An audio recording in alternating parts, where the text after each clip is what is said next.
Okay, well, good afternoon, everyone. As you can tell from my voice, I'm more than a little bit under the weather, um, and so my opening comments will be relatively short. Let me first of all give a big shout out and congratulations to the Hokie women's basketball team. Their first time in the Final Four. I had picked them to go all the way, so at least on the women's bracket, I'm still looking pretty good. Not so good on the men's bracket, but on the women's bracket, looking pretty good. And also want to give a shout out as well to something that didn't get as much attention, but Christopher Newport University's men's team won the Division III men's championship. So congratulations to CNU.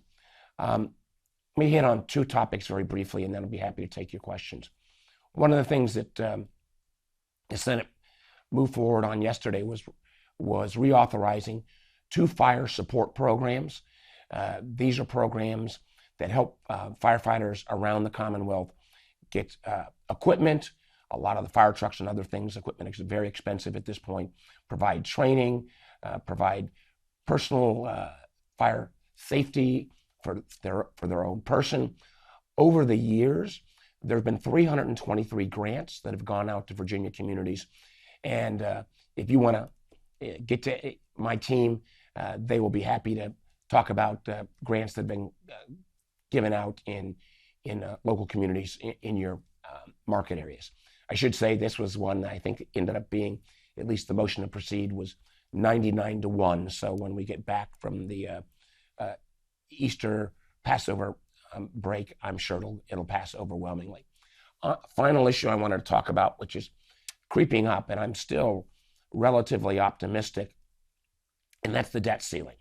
I'm a big believer that the debt ceiling is a political hand grenade that has been given to potentially irresponsible players that literally could blow up the economy, coming on the heels of some of the challenges in the banking industry, coming on the heels of the efforts of the Fed to lower inflation. If we were to self-inflict this wound by using the debt ceiling and basically default on the full faith and credit of the American government, it would be political insanity. And it would have a very real cost. There's been a recent Joint Economic Committee report that said for an average Virginia family, because it would push up interest rates since folks couldn't trust us to pay our bills, you would see on average an average family in Virginia, average size homeowner, would increase their mortgage payments by about $150 a month. That's a lot of money that wouldn't have to happen if we simply pay our bills. It would also potentially affect 1.6 million Virginians who get Social Security, another 1.6 million Virginians that get Medicare. Those obligations could fall away as well, again, if we are not responsible with the debt ceiling. And finally, we are proud in Virginia to have over 700,000 veterans in our state. Veterans programs would be one of the ones that could potentially be on the chopping block. So we raised the debt ceiling 3 times without political drama during the tenure of President Trump. I sure as heck hope my House Republican friends will not, in effect, lob this political hand grenade into our into the already somewhat fragile economic conditions. And the one thing I know there's a tit for tat. Biden has laid out his budget. I think the House Republicans ought to lay out their budget, show where they would make the cuts, where they would make changes, and then there can be a negotiation. But this notion that there's not even a responsibility when the Republicans have the majority in the House to put up what their plan is more than a little bit disingenuous. So with my voice fading, why don't I stop there and go ahead and turn it over to you guys for questions. Senator, our first question will be Mitchell Miller with WTOP. Hi there, Senator. Hey, Mitchell. Hope you are feeling better soon. Just wanted to ask you a question on TikTok. Obviously, a lot of things happening right now. We saw the situation yesterday with Senator Paul. What are your thoughts about the fact that your legislation is one of I think, several options right now. How do you see things starting to play out here early on as you try to move this forward, knowing also that there's a big push, even among Democrats, at least some of them on the progressive side, not to allow your type of legislation to move forward? Well, Mitchell, we're the only broadly bipartisan legislation that's out there. And yesterday we picked up 4 more senators. So we're up to 26 senators, 13 Democrats, 13 Republicans. We have support of the administration. And the reason why I think we're gaining support is because we need a rules-based approach so that we're not arbitrarily going out and banning a certain application like TikTok.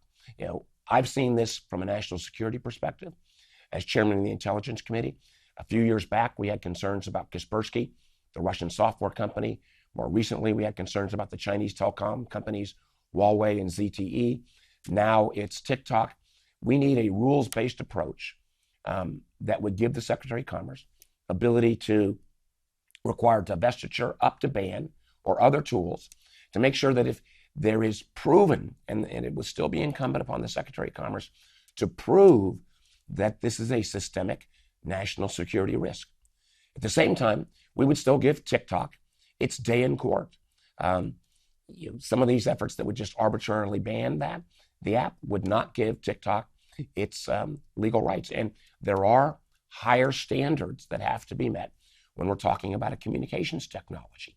And let me be clear as well. Some people have said, well, dealing with TikTok doesn't deal with all the problems of Facebook or Google or some of the American apps. And you're right. I've got legislation that would require data portability and interoperability. I strongly favor a national privacy bill. I strongly favor protections for kids in terms of online safety, the way the UK has.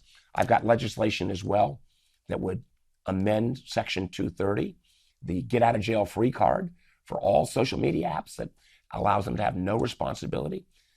Those bills, they haven't moved as quickly as I'd like, but I got suggestions there. But those concerns, especially about our kids, is different than what my concerns are on TikTok. And it was last week, I think last Thursday, Mr. Shou showed up and testified. I felt a little bad for him because he could not answer the basic question. TikTok is owned by ByteDance, a Chinese company. That Chinese company has to follow Chinese law. Chinese law requires that they have to respond to the desires of the Communist Party of China. So at any moment in time, the roughly 150 million Americans, a lot of them younger people who are on TikTok, sometimes an average of 90 minutes a day. And one of the addictive things about TikTok, they almost know more about what you like than you know because the magic of that algorithm. All that data would be turned over at the desire of the Communist Party. Now, is it happening real time? There have been press reports that Chinese engineers are getting access to this, but I'm not saying it's done on a wholesale time at this point, but do we really want that data and the potential blackmail or other uses that could be used in the hands of the Communist Party? At the same time, I can't think of a more perfect propaganda tool than having, again, 90 minutes a day, Americans on this app. If suddenly, after President Xi of China's trip to visit Putin, if he suddenly says, okay, I want all these TikTok viewers to say that we're going to filter in or put in videos that say, Putin's right, Ukraine ought to be part of Russia.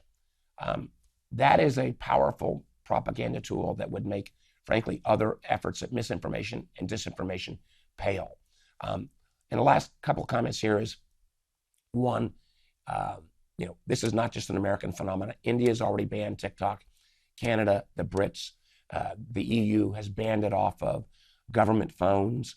The Brits and the Dutch have said to their journalists, get off TikTok because chances are you're being spied on by the Chinese. So we got to make the case. And the point I make to a lot of the folks, particularly the social influencers who make money off of TikTok, there is a desire for this kind of application. I believe the market will produce another platform. It doesn't even have to be an American company. It could be a Brazilian company. It could be a French company. It could be a Canadian company.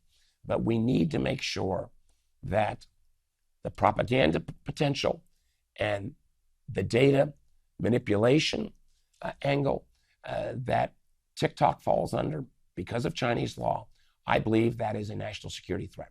If my bill becomes law, TikTok will still have its day in court. The intelligence community will have to declassify more information.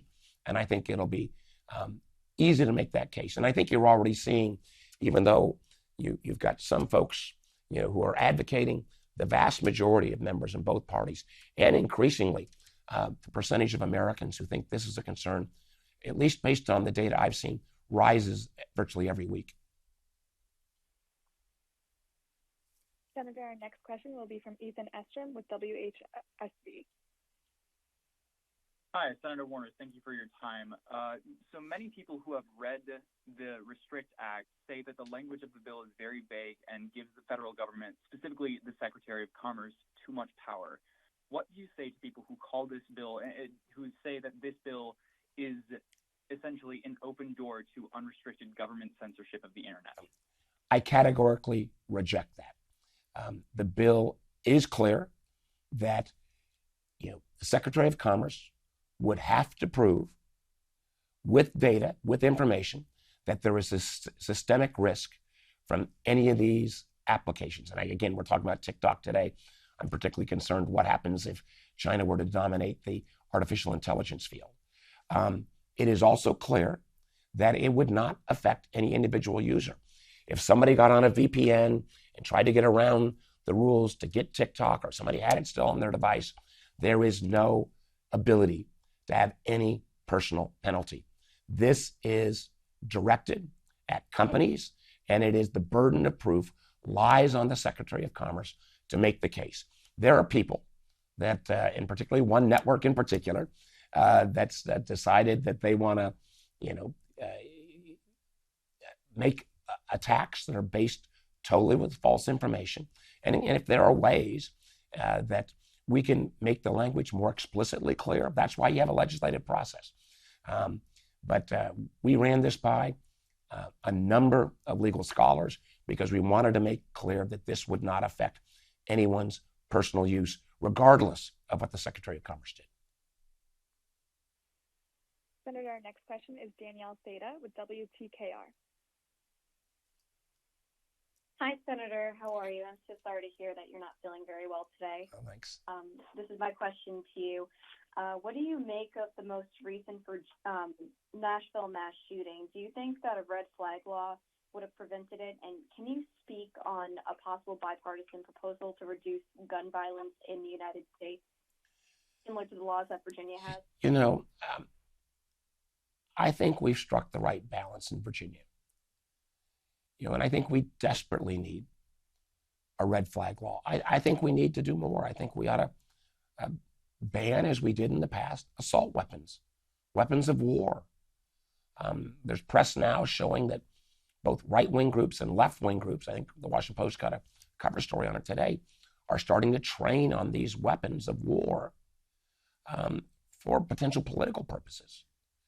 So, what I'm tired of are politicians that come out and say they're going to pray for somebody, offer thoughts and prayers, and then do squat. It's embarrassing. And actually on this one, President Biden's right. He's taken it as far as he can go with executive action. It is up, if we want a national solution on this, whether it's red flag, whether it is prohibitions on the size of the amount of ammunition stored, the assault weapon. It's going to take federal legislation. Now, do we need more mental health services as well? Yes. But the idea somehow that the fact that you can't point to any other industrial country in the world and see this kind of carnage on their streets is because they have a different approach to gun laws. I support the Second Amendment. I think the vast majority of gun owners believe, whether it's background checks, red flag laws, appropriate restrictions on assault weapons, that's common sense. And how many more tragedies and how many more platitudes from politicians do we have to hear before people act? And at the end of the day, if Virginians or Tennesseans are angry, then change the people that you send to Congress so that you hire people that will do the will of the people and put sensible gun legislation in place. Senator, our next Thank you. question is Danielle Sandler with WVNS. Danielle? Okay, we're going to move on to Amy Knowles with the Virginia Dogwood. Hey, Senator Warner, Amy. thanks for taking our questions, and I sure do hope you feel better soon. Thank you. Amy. But the first of 9 military bases to receive a name change away from Confederate leaders happened last week at Fort Barfoot and Blackstone. I understand that there are 2 other Virginia bases that will also have their names changed for the same reason.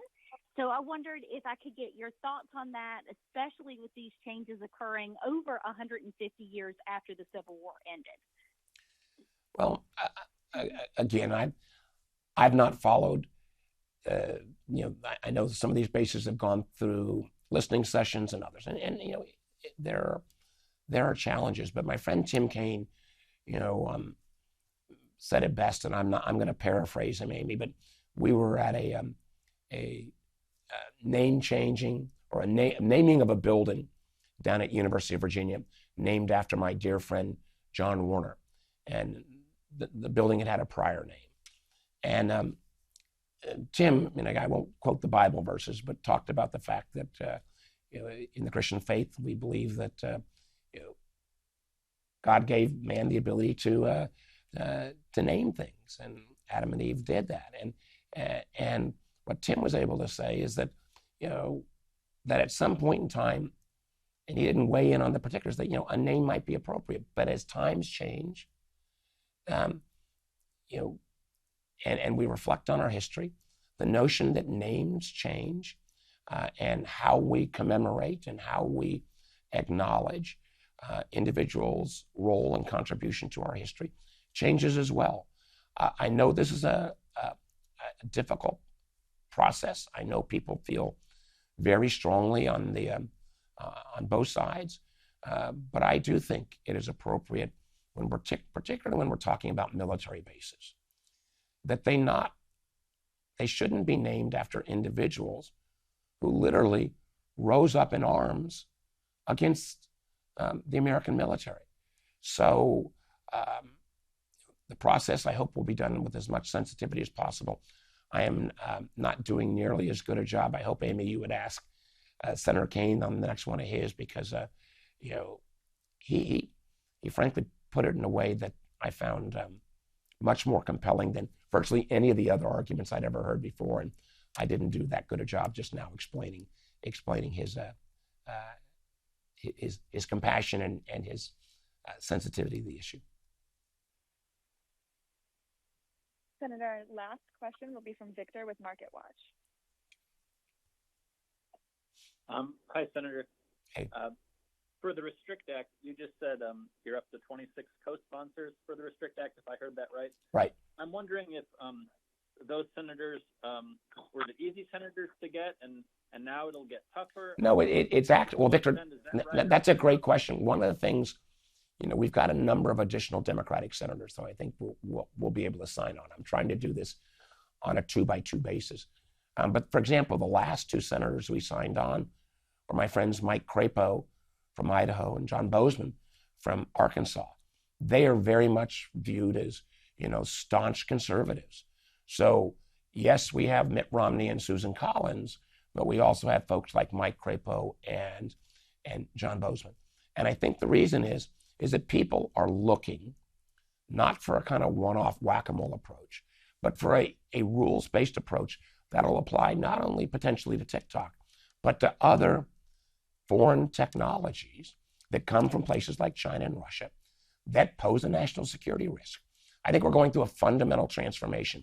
The national security of even 20 years ago, which was who has the most planes and tanks and guns, those are still critical, as we see in the challenge with Ukraine and Russia. But as we've seen, like Russia interfering in our 2016 election with misinformation and disinformation, when we see, excuse me, competition about where and how we make semiconductors and the bipartisan efforts to bring chip manufacturing back home. I think when we're talking about this potential data being taken or propaganda tool, I'm convinced, as chairman of the Intelligence Committee, that this entity poses a national security risk. And I think, again, one of the things I should have mentioned earlier, one of the appropriate outcomes could be, if TikTok was divested and became not a Chinese-based or company, and TikTok got divested from ByteDance. But at the end of the day, that divestiture would only work if the source code, that key algorithm, was no longer located in Beijing. But curiously enough, there's been at least indications from the Chinese government that they would rather see TikTok banned than give up that source code. And the source code wouldn't have to come to America. It could be in Brazil. It could be in another nation that operated under rule of law. But it, in many ways, I think it's a fairly damning indication that that the Chinese would rather have it banned than give up the ability to manipulate that data, that source code, and manipulate information that source code provides. So I think we're going to gain some more members. We've got a number of others we're going to talk to over the work period, and we've got active conversations going on with our friends in the House. And I think, That's the final question. pardon me, I think that's got, all right. I think that's it, everybody. I'm about to lose my voice or start huge coughing on this set, and that's probably not going to be a very pretty picture. So we'll try to do this again, and obviously over the break we'll be able to do it as well. So thanks, everybody. Take care.